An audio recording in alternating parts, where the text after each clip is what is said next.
The basis of my activism comes from my own personal experience. Activism is a means of survival. If we don't take a stand, if we don't have a moral position that we are willing to act upon, then we are subject to extinction. I was in adolescence in the 60s. If you happen to hear the word homosexual, it was a pretty unusual thing to hear. I was an orientation leader at school, and so when I moved in, I checked to see who my new RA would be. I fell in love with this guy at first sight. In my thinking process, I thought, well, you know, I am a Negro, which is how we self-identified at that time. I didn't have any choice over that. I knew that that meant that I was a person of lesser value in society, but I would have to come to the point in my own head where I valued myself enough to not think that that was wrong, so that I could be who I was and to be okay. And it occurred to me, well, this gay thing is the same thing. The juxtaposition of those two identities have always counterbalanced each other. When I have problems with one, I get advice from the other. And that's what has brought me to where I am today.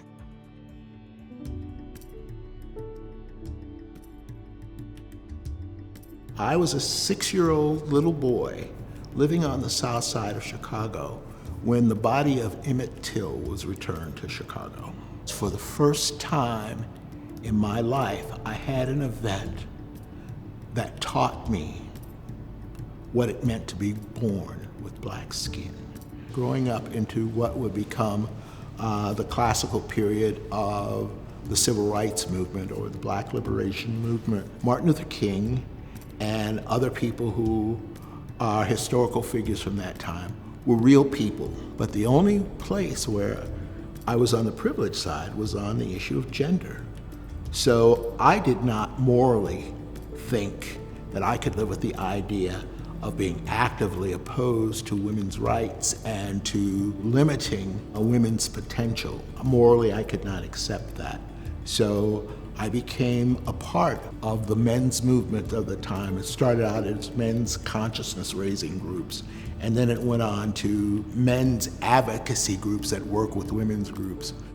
In June of 1969, I remember just little bits of it coming from Walter Cronkite and all, and trying to figure out what it all meant. Talking to people with whom I was going to school, gay and straight, this story came together about gay people standing up to police oppression and having this huge demonstration that went on for days. It was shocking that it happened, that there was a resistance. It was shocking that it happened from what was identified as a gay bar, and that was pretty much it. We didn't know the realities of the situation. For instance, we didn't know at the time that our movement was really initiated by trans and gender expanded people. We didn't know that it was initiated by people of color.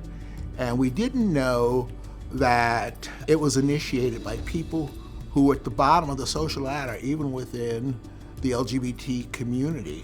Many people say this, that homosexuality is a new thing, or it's something that seems to be happening more than ever happened before. I think they're absolutely wrong.